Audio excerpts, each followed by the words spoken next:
Hello everyone, आप सभी का स्वागत है आपके अपने यूट्यूब चैनल आई फ्रॉम कैन आई टू आई कैन पर। कैंडिडेट्स, आज मैं आपके साथ एक बहुत इंपॉर्टेंट डिस्कशन करने जा रहा हूँ। जैसा कि आपको अभी पता होगा कि उत्तराखंड लोक सेवा आयोग के द्वारा जो सन 2021 में असिस्टेंट प्रोफेसर का रिक्रूटमेंट आया था, उसके इंटरव्यू वर्तमान में चल रहे हैं। कुछ सब्जेक्ट के इंटरव्यू हो चुके हैं और कुछ सब्जेक्ट्स के इंटरव्यू अभी ऑनगोइंग कंडीशन में है और ये मान के चलिए कि आने वाले 2-3 महीने में ये सारा इंटरव्यू प्रोसेस कंप्लीट हो जाना है। ठीक है, अगर हम बात करें कि जो असिस्टेंट प्रोफेसर का रिक्रूटमेंट 2021 में आया था उत्तराखंड लोक सेवा आयोग के द्वारा, और उससे पहले जब असिस्टेंट प्रोफेसर का रिक्रूटमेंट 2017 में आया था। ठीक है, तो आपको पता होगा कि 2021 में जो रिक्रूटमेंट आया था वो एपीआई बेस्ड था और जो 2017 में रिक्रूटमेंट आया था उसमें स्क्रीनिंग एग्ज़ाम कंडक्ट हुआ था। तो देखिए, दोनों रिक्रूटमेंट की अगर हम बात करें, ठीक है, अगर 2017 और 2021 वाले दोनों रिक्रूटमेंट को अगर हम एनालाइज़ करने की कोशिश करें, ठीक है, तो उसमें एक चीज़ बहुत ही कॉमन है और वही डिसाइडिंग फैक्टर है, और वो चीज़ क्या है, वो है इंटरव्यू। ठीक है, तो देखिए, अगर आपको असिस्टेंट प्रोफेसर बनना है, यानी अगर आप असिस्टेंट प्रोफेसर का सपना पूरा करना चाहते हैं, ठीक है, तो कहीं ना कहीं आपको इंटरव्यू फेस करना पड़ेगा। और अगर मैं उत्तराखंड लोक सेवा आयोग की बात करूं या और भी स्टेट्स में मतलब और भी राज्यों के जो लोक सेवा आयोग होते हैं, वहाँ पर जो असिस्टेंट प्रोफेसर का रिक्रूटमेंट निकाला जाता है राजकीय महाविद्यालयों में, यानी गवर्नमेंट डिग्री कॉलेजेस में असिस्टेंट प्रोफेसर के पद के लिए। ठीक है, तो उन सब में कहीं ना कहीं पूरी तरीके से आपको ये देखने को मिलेगा कि असिस्टेंट प्रोफेसर बनने के लिए इंटरव्यू ही क्या है, डिसाइडिंग फैक्टर है। तो ठीक है, तो आप इस चीज़ को डिनाई नहीं कर सकते कि अगर आप असिस्टेंट प्रोफेसर बनना चाह रहे हैं तो आप इंटरव्यू को लाइटली ले लेंगे या इंटरव्यू के इंपॉर्टेंस को नहीं समझेंगे, ठीक है, तो आप असिस्टेंट प्रोफेसर बन पाएंगे। इस बात को बिल्कुल दिमाग से निकाल दीजिए। भी मैं यहाँ पर उत्तराखंड लोक सेवा आयोग की बात कर रहा हूँ, ठीक है, लेकिन ये मान के चलिए कि केवल उत्तराखंड लोक सेवा आयोग में नहीं, अन्य राज्यों में भी जहाँ पर भी पब्लिक सर्विस कमीशन के माध्यम से असिस्टेंट प्रोफेसर का रिक्रूटमेंट आता है, तो जनरली यही देखा गया 2-4 राज्यों को छोड़कर सब जगह क्या होता है, केवल इंटरव्यू के मार्क्स के बेस पर ही फाइनल सिलेक्शन होता है। ठीक है, चाहे आपका एपीआई उससे पहले कंडक्ट कराया गया हो या फिर स्क्रीनिंग एग्जाम कंडक्ट कराया गया होगा, लेकिन आपका फाइनल सिलेक्शन केवल और केवल किस पर निर्धारित होगा, इंटरव्यू के मार्क्स पर ही निर्धारित होगा, जो कि 100 मार्क्स का इंटरव्यू वहाँ पर कंडक्ट किया जाता है लोक सेवा आयोग के माध्यम से।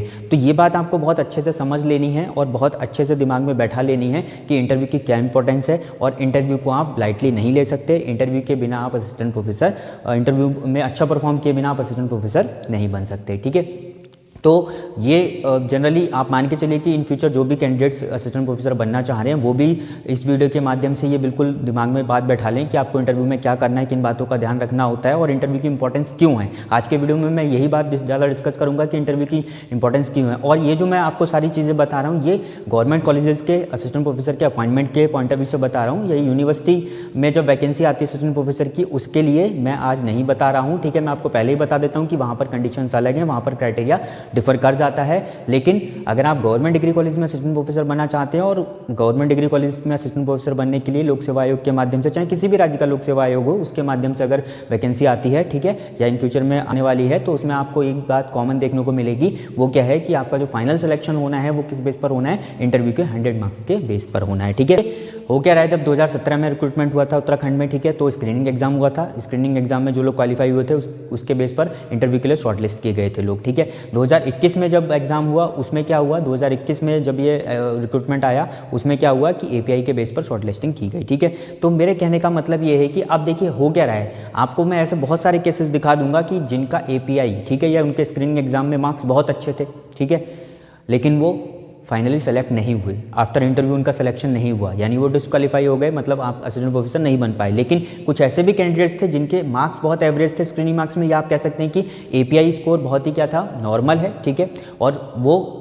इंटरव्यू उनका अच्छा हुआ और वो फाइनली सेलेक्ट हो गए। ठीक है, तो देखिए अभी जो वर्तमान में इंटरव्यू चल रहे हैं उसमें भी ये चीज़ बहुत इंपॉर्टेंट रोल प्ले करेगी। ठीक है, कि अगर मान लीजिए, क्योंकि अभी जो ऑनगोइंग प्रोसेस चल रहा है वो एपीआई के बेस पर चल रहा है, तो पहली बात तो आपको दिमाग से निकाल देनी है, ठीक है, कि आपका एपीआई ज़्यादा है या कम है। ठीक है, अगर आपका एपीआई बहुत अच्छा है तो आपको ओवर कॉन्फिडेंस में नहीं आना है, ठीक है, कि आप ही का सिलेक्शन हो जाएगा। ठीक है, और अगर आपका एपीआई कम है या आपका एपीआई एवरेज है, ठीक है, तो आपको ये नेगेटिव थॉट दिमाग में बिल्कुल नहीं लेके आना है कि आपका सिलेक्शन नहीं हो सकता। इसी के समझाने के लिए मैं आज का ये वीडियो लेके आया हूँ कि आप ये नेगेटिविटी बिल्कुल दिमाग से निकाल दीजिए, उसका मैं पूरा रीज़न आपको दूंगा ऐसा क्यों होता है। ठीक है, तो देखिए तो ये बात तो आप समझ चुके हैं कि जो फाइनल सिलेक्शन हो रहा है, ठीक है, या आने वाले रिक्रूटमेंट में भी संभावना यही है कि जो फाइनली सिलेक्शन होगा वो केवल और केवल 100 मार्क्स के इंटरव्यू के आपकी जो परफॉर्मेंस रहेगी इंटरव्यू में उसके बेस पर ही वहाँ पर आपका फाइनल सिलेक्शन होना है, ठीक है। नेगेटिव बातें बहुत की जाती हैं कि हमारे अच्छे रिसर्च पेपर नहीं है या हमारा एपीआई स्कोर कम है तो हमें इंटरव्यू में बाहर कर दिया जाएगा, ठीक है। वो सारी चीज़ें देखिए काफ़ी सारे लोगों को सच्चाई पता नहीं है या आधी अधूरी हकीकत होती है, इस बेस पर वो एनालाइज कर लेते हैं। मैं आपको पूरी बात बता रहा हूँ, ठीक है।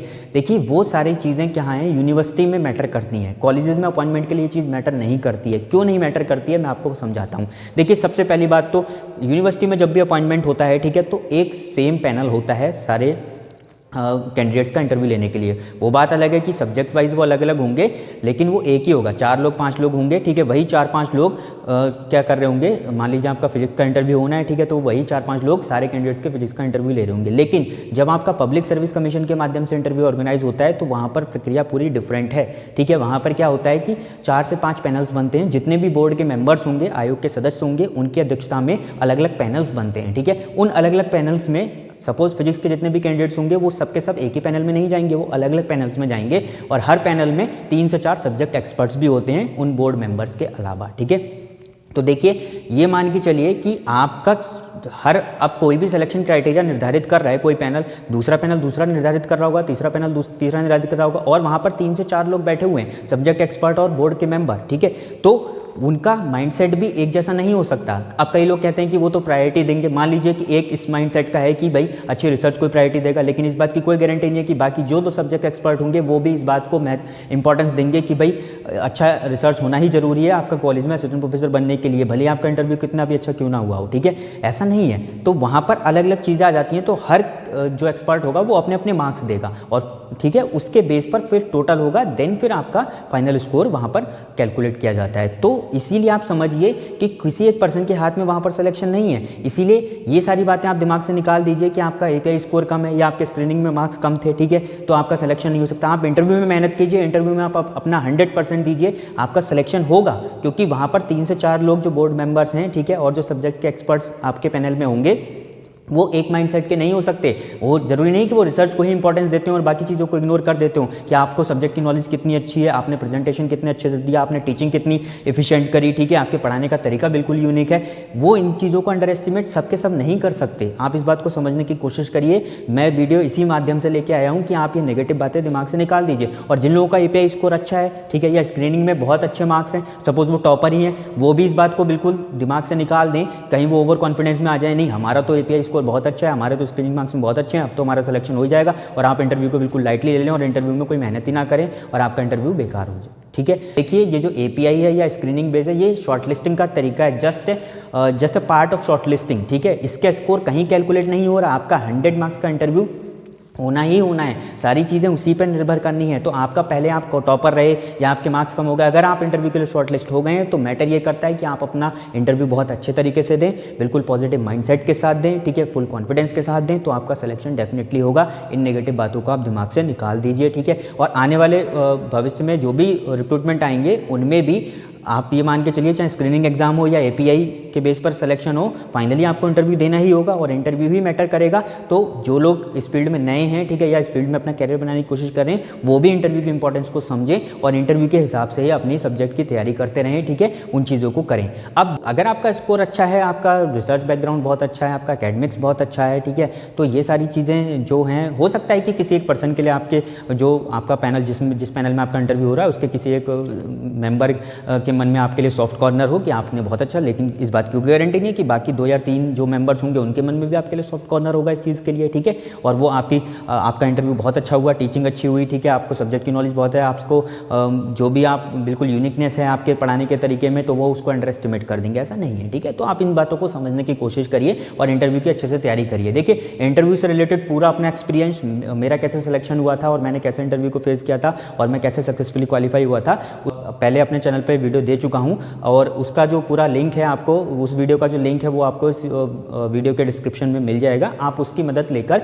अपनी तैयारी कर सकते हैं, ठीक है। फिर भी मैं आपको कुछ बातें बता देता हूँ कि इंटरव्यू में किन बातों का विशेष रूप से ध्यान रखना होता है, ठीक है। सबसे पहली बात की अगर हम बात करें तो आपका सबसे इंटरव्यू देने जाते समय और इंटरव्यू के टाइम पर आपका सबसे इंपॉर्टेंट आपके पास जो चीज़ होनी चाहिए वो क्या होनी चाहिए, पॉजिटिव माइंडसेट, ठीक है। आपका पॉजिटिव माइंडसेट होना बहुत ज़रूरी है। कोई भी नेगेटिव बात आपके दिमाग में नहीं चलनी चाहिए, ठीक है। आप बिल्कुल सारी नेगेटिव बातों से दूर हो जाए, नेगेटिव लोगों से दूर हो जाइए। दूसरी इंपॉर्टेंट चीज़ क्या है? दूसरी इंपॉर्टेंट चीज़ है कि आपका सेल्फ कॉन्फिडेंस, आपको अपने आप में विश्वास होना चाहिए, ठीक है। सेल्फ कॉन्फिडेंस बहुत मैटर करता है यहाँ, ओवर कॉन्फिडेंस नहीं काम करेगा, मैं पहले ही बता दूँ। सेल्फ कॉन्फिडेंस, अपने ऊपर विश्वास होना चाहिए, ठीक है। और तीसरी इंपॉर्टेंट चीज़ है ऑनेस्टी। जो भी चीज़ आपसे पूछी जा रही है, आप बिल्कुल ऑनेस्टी के साथ उनको घुमाने की कोशिश मत करें, अपने गोल मोल जवाब ना दें, ठीक है। बिल्कुल ऑनेस्टी के साथ, कुछ भी फैक्ट को ना छुपाएं, कोई भी तथ्य ऐसा ना छुपाएं, ठीक है। देखिए, आप कितना भी छुपाने की कोशिश करें, वो इस फील्ड में जो भी आपका वहाँ इंटरव्यू ले रहे होंगे बहुत ही एक्सपर्ट होते हैं, वो सब जान जाते हैं कि आप झूठ बोल रहे हैं, सच बोल रहे हैं, ठीक है। और फिर उससे नेगेटिव इंप्रेशन पड़ता है। तो ऑनेस्टी बहुत इंपॉर्टेंट है। ऑनेस्टी आपके व्यवहार में नजर आनी चाहिए, आपके आंसर्स में नजर आनी चाहिए, आपके बोलने के तरीके में ऑनेस्टी होनी चाहिए, ठीक है। दैट मीन्स आपका जो पूरा एटीट्यूड है वो पूरा ऑनेस्ट होना चाहिए, ठीक है।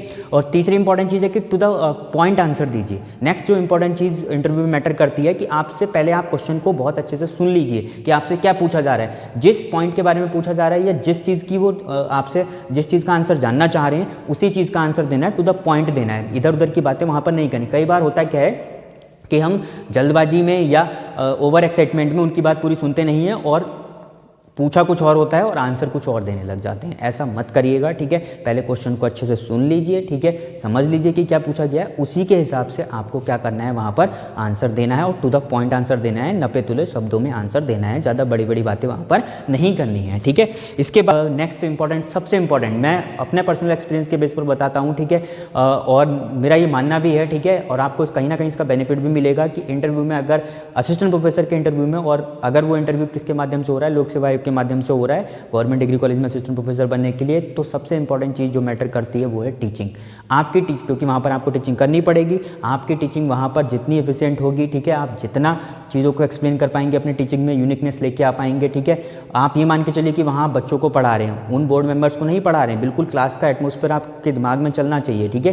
तो जितनी आपकी एफिशिएंट टीचिंग होगी उतना ही अच्छा आपका इंटरव्यू होगा और उतना ही ज़्यादा चांसेस आपके बढ़ेंगे सिलेक्शन के, ठीक है। तो इन बातों का आप विशेष रूप से ध्यान रखें और पूरा डिटेल इंटरव्यू आप मैंने जो पहले वीडियो दिया है उसके माध्यम से अपनी तैयारी कर सकते हैं, ठीक है। और ये मान के चलिए कि वहाँ पर सब्जेक्ट की नॉलेज, आपको अपने सब्जेक्ट पे कमांड होनी चाहिए और कॉन्फिडेंस होना चाहिए, ठीक है। ये चीज़ बहुत ज़्यादा मैटर करती है। तो सारी नेगेटिव बातों को दिमाग से निकाल दीजिए, ठीक है। आपका API अच्छा है, कम है, स्क्रीनिंग में मार्क्स ज़्यादा थे, कम थे, ठीक है, सिलेक्शन होगा नहीं होगा, जब आप इंटरव्यू के लिए शॉर्ट लिस्ट हुए हैं तो केवल और केवल इंटरव्यू पर फोकस करिए, ठीक है। उससे पहले की और उसके बाद की बातों को बिल्कुल दिमाग से निकाल दीजिए, ठीक है।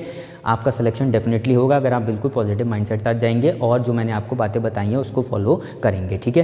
तो वीडियो अगर अच्छा लगा हो तो इसको लाइक और शेयर जरूर कीजिएगा और फ्यूचर में कोई भी इंपॉर्टेंट अपडेट हायर एजुकेशन से रिलेटेड या और भी किसी पर्टिकुलर स्टेट गवर्नमेंट की जो जॉब आती है उससे रिलेटेड अगर आपको कोई भी इन्फॉर्मेशन चाहिए हो, ठीक है, तो आप चैनल को सब्सक्राइब जरूर करें, ठीक है, जिससे वो इन्फॉर्मेशन आपको मिल सके। Thank you so much.